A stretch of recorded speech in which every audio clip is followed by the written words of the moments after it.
There's a lady over here having a baby. I'm not qualified to deliver babies. Well, you're the only one because I'm sure not going to do it. So I delivered a baby. Wow. Yeah, nothing to it. They pop right out. Sure.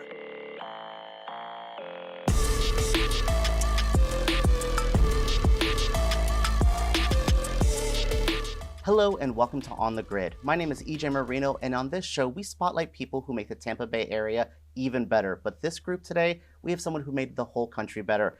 We have quite a big task ahead of us. We have 7 brothers to discuss. We're discussing the Vila family, a collection of strong members of our Tampa Bay community. The brothers include Joe, Willie, Wilfred, Hector, Robert, Denio, and Tony. All served in the military, all served in the armed forces, and made it home safely. We have multiple guests today. So our first 2 guests are 2 of the last remaining brothers of this powerhouse Vila family. We have Denio and we have Tony today. Hello, gentlemen. How are you guys today? Doing good. Good.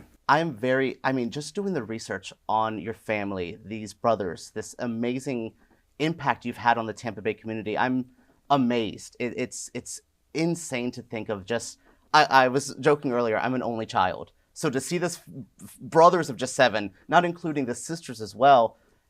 Denio, tell me about growing up with this big family, this large family. What was the chaos like in the house during dinner time or weddings? As I've heard, weddings were also fun as well. Tell me a little bit about growing up. Well, growing up, we had a house full of kids, grown up. And I remember you had to get you go by seniority. Mm-hmm. That's how you take a bath. So what I used to do, I used to go to Ray Park till they call me, and then I used to run home.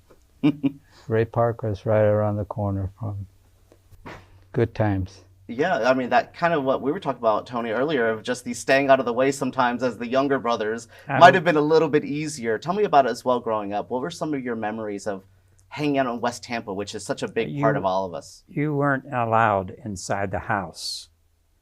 If you wanted to play, you played outside. Mm-hmm. Or at Ray Park. And you always, and if my mother hollered and you didn't come home, You were in trouble. you were in trouble. Oh, goodness. I mean, again, trying to wrangle, the mother having to wrangle these 7 boys. I can imagine you guys were all pretty big personalities as well. Well, you got to figure that there were older boys, and then there were me and Tony and Robert. But Hector, Willie, Wilford, and Joe, they were older. In 1942, I was 5 years old. That's when my brothers went into the Marines. Mm-hmm. Willie and Joe went into, Willie was 16, Joe was 17. Wow. And Willie lied about his age because he had to be 17. So that's how they joined the Marine. They didn't take them in Tampa, so they got on a bus and went to Orlando. Tony, tell me about joining the Navy. What was that like? You know, was this something that you felt was a family legacy? You know, your brothers served. Did you feel that you were like, I want to join? I knew what was coming. I knew I had to join the service, and I had to pick one. I don't like to dig holes. So I joined the Navy, and I joined 5 days before I had to leave. Wow. And I went and told my mother, and that was not a good scene.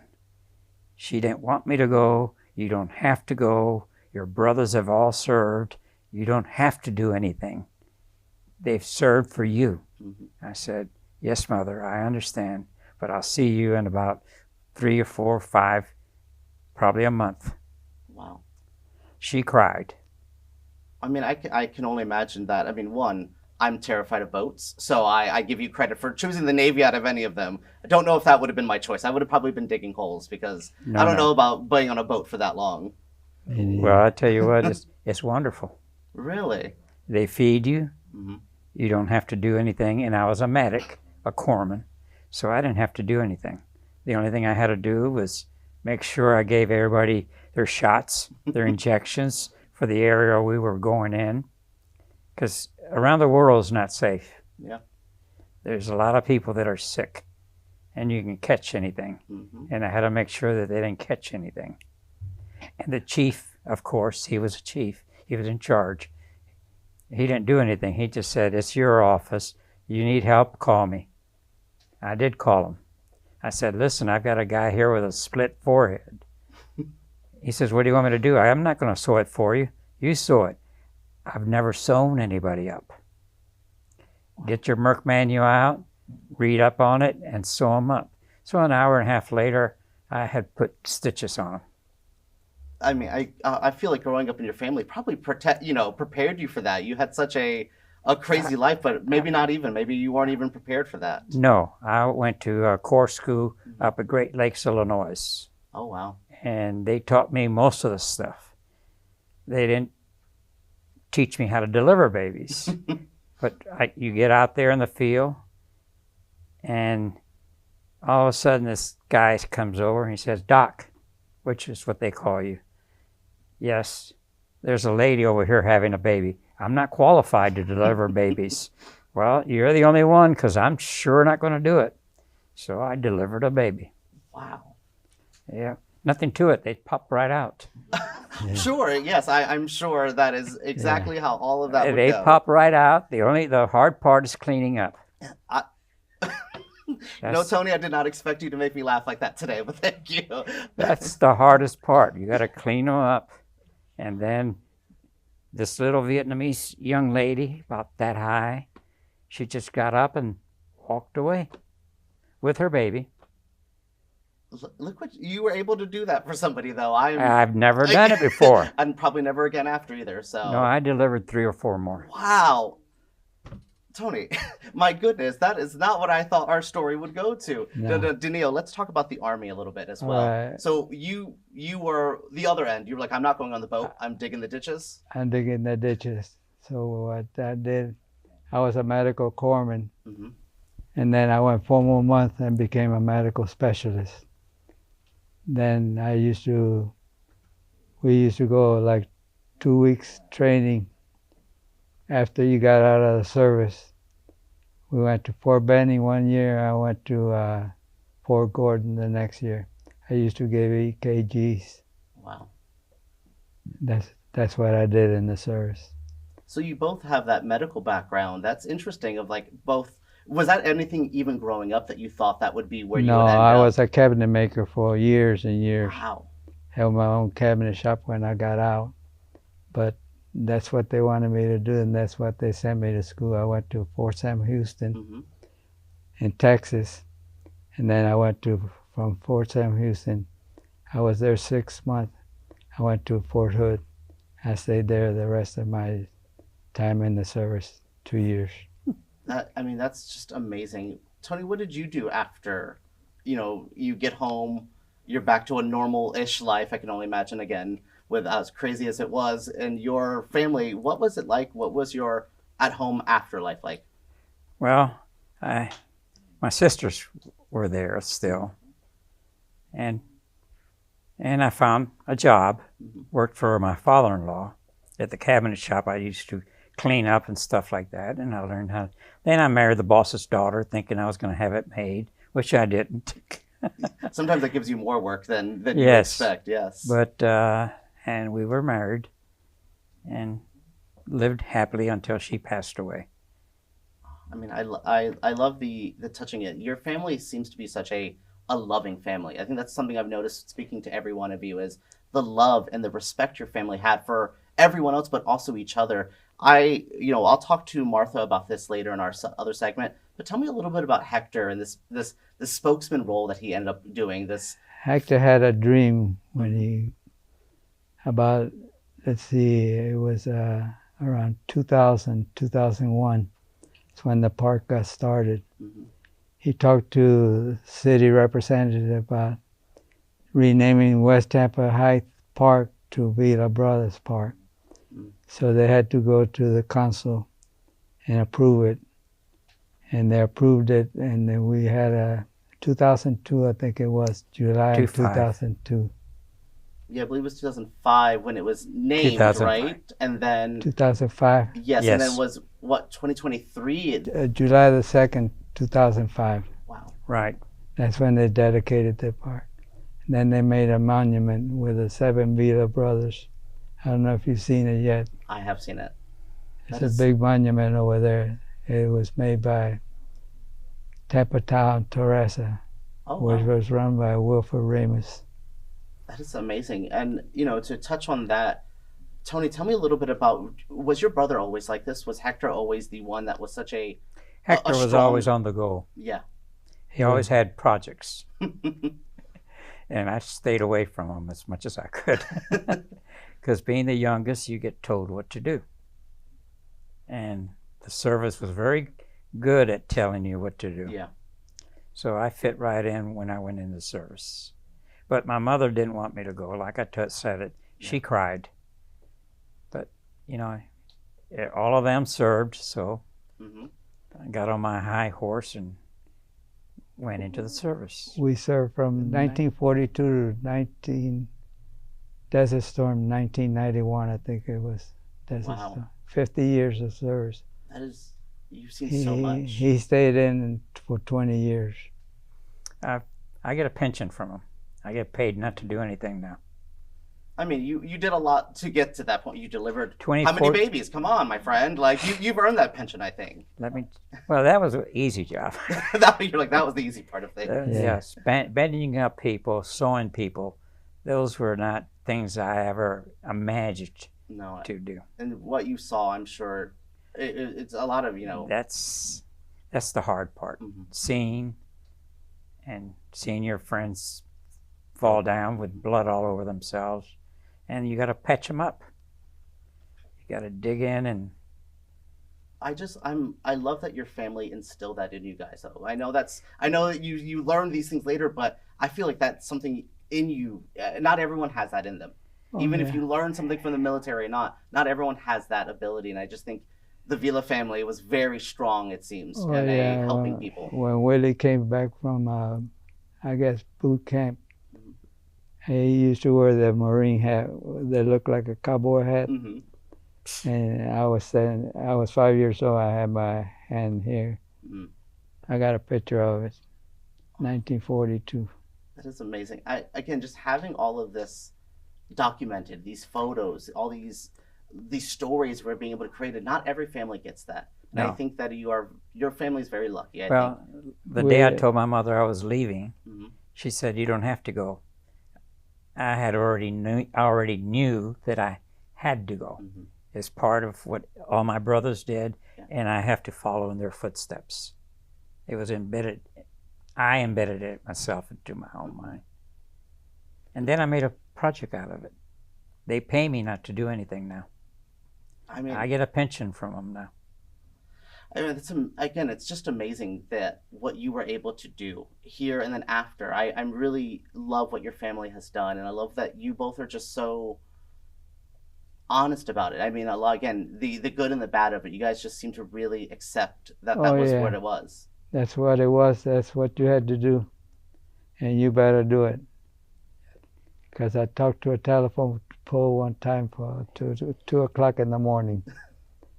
Because when I went to Fort Benning to have my basic training, they had an Indian head and a patch.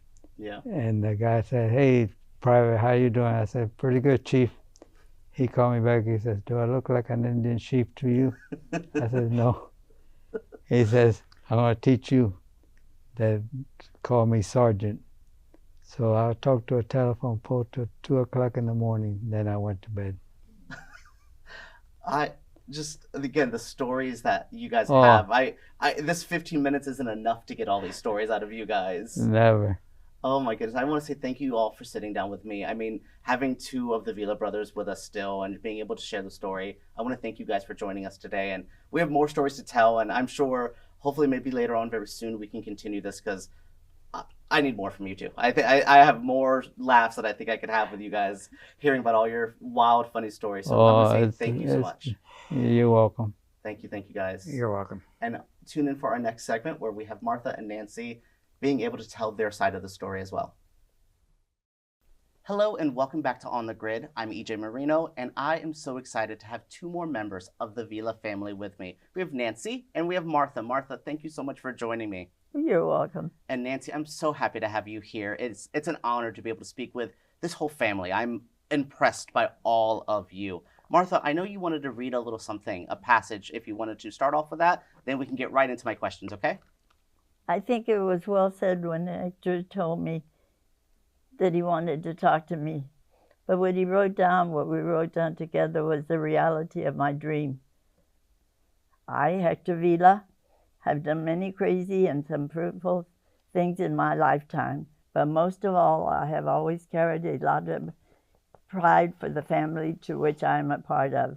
I have quietly kept my deepest desires of having my family name Vila remembered as a tribute to my parents that did a great job in raising a family of 14 children.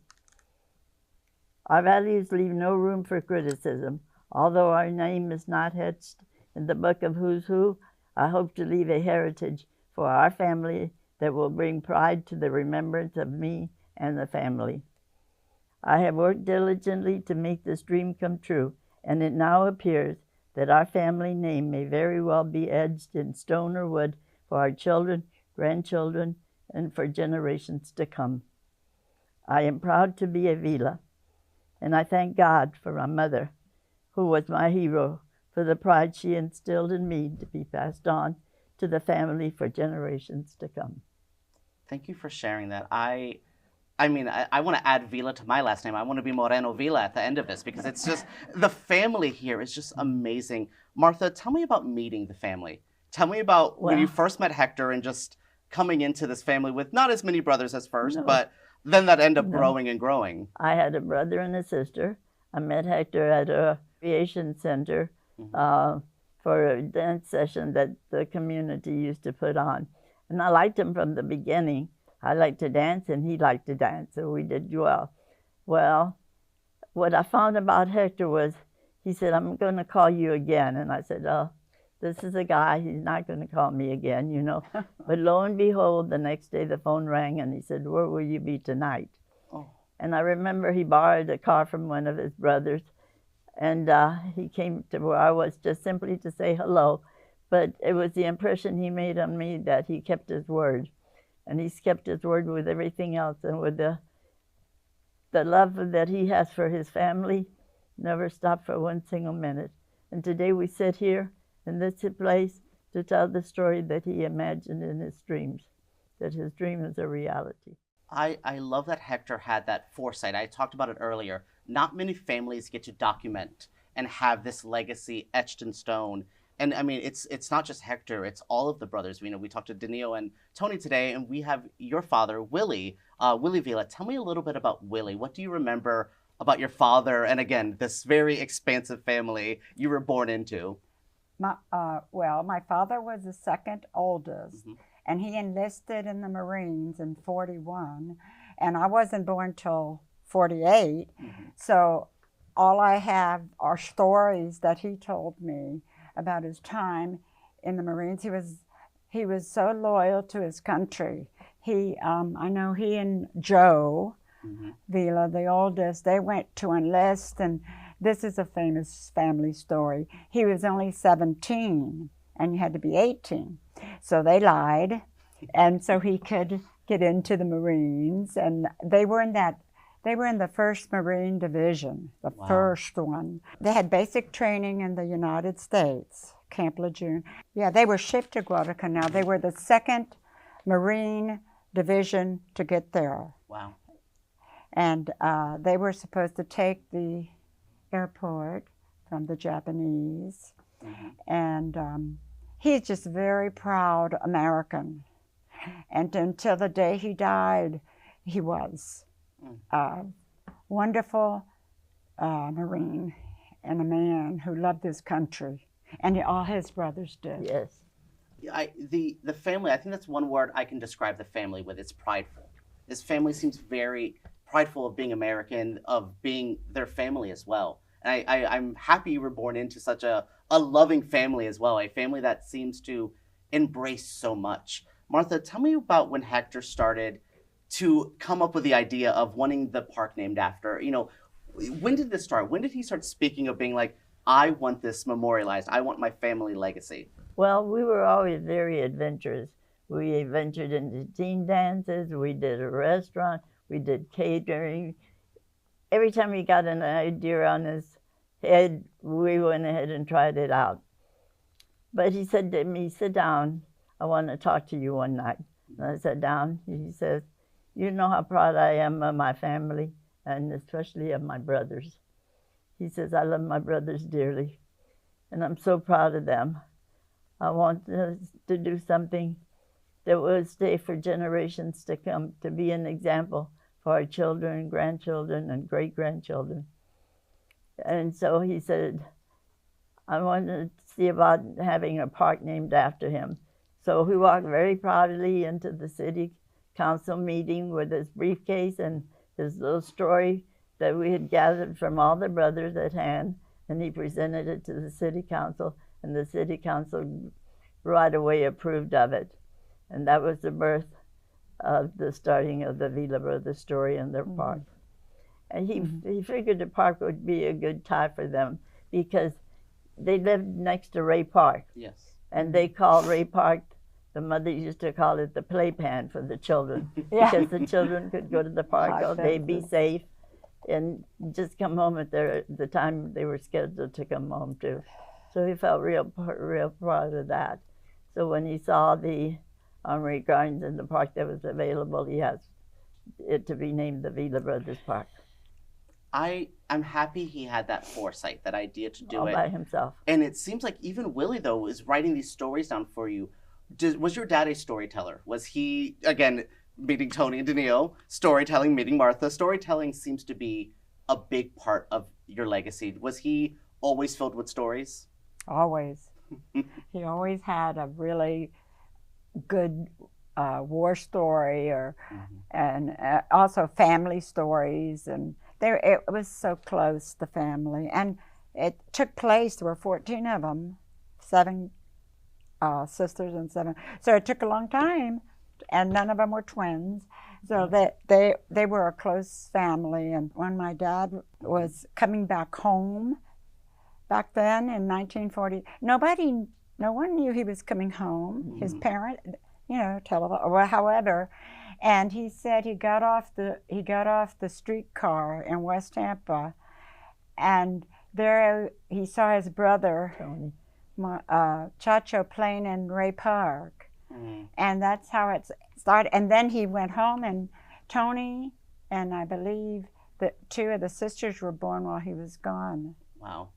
Yeah. Imagine coming home to even more family members. I know. That must be, it's interesting. It must be overwhelming even as well. I know. His little brother. What's overwhelming to me is the closeness and the deep, deep love the brothers have for each other.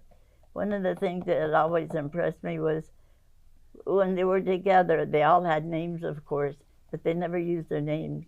They would always say, hey, brother, hey, brother. So it was rarely, hey, Willie, or hey, Joe, or hey, Tony. It was, hey, brother. Wow.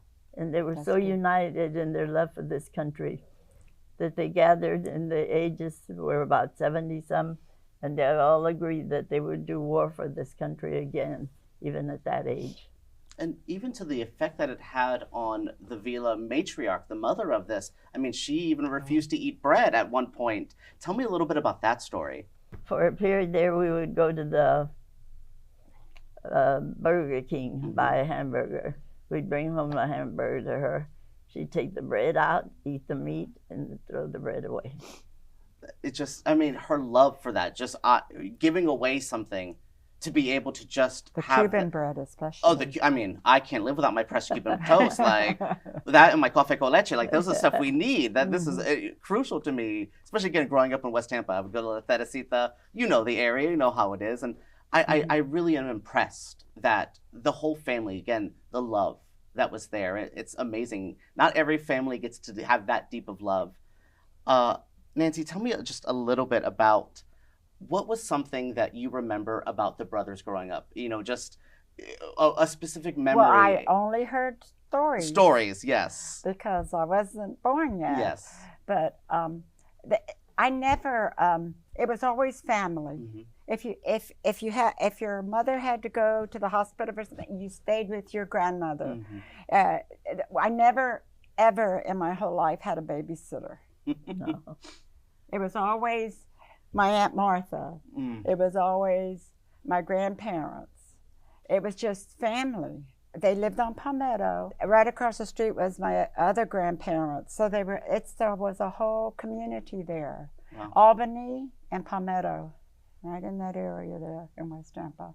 I love that area, and I just love the history of this. We were talking about it earlier. Tampa is such a rich history, and I think the Vila brothers is an example of how rich and how thorough this history is. Martha, how does it feel now that years later that Hector's wish is still happening, that you are still being able to make Hector's wish happening? This conversation we're having now is exactly what Hector would have wanted. Tell me about that, and how does it feel now? Yes. We were married 67 years, Oh. so I can well feel his heart and what he thought. And he loved to say, I believe it is my duty to my country to love it, to support its constitution, to obey its laws, to respect its flags, and to defend it in all my ability, whether domestic. That was his saying, how he loved his country and he loved his family equally. You can feel that love.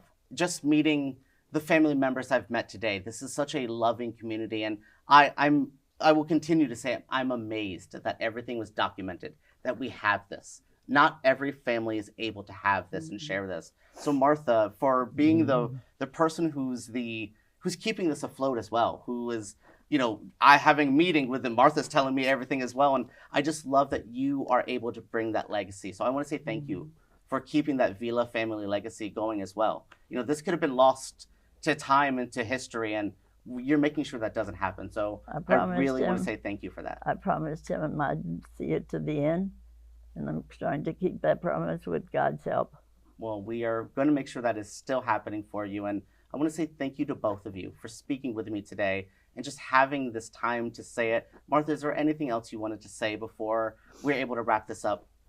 On Sunday, the Sunday before Veterans Day, we celebrate at the park the freedom that all the 7 brothers and all veterans fought for. And we have a celebration with music and dancing and dedication to the veterans there. We're not the biggest park in Tampa, but we're the only red, white, and blue in Tampa that belongs to everybody. So we're very proud of that.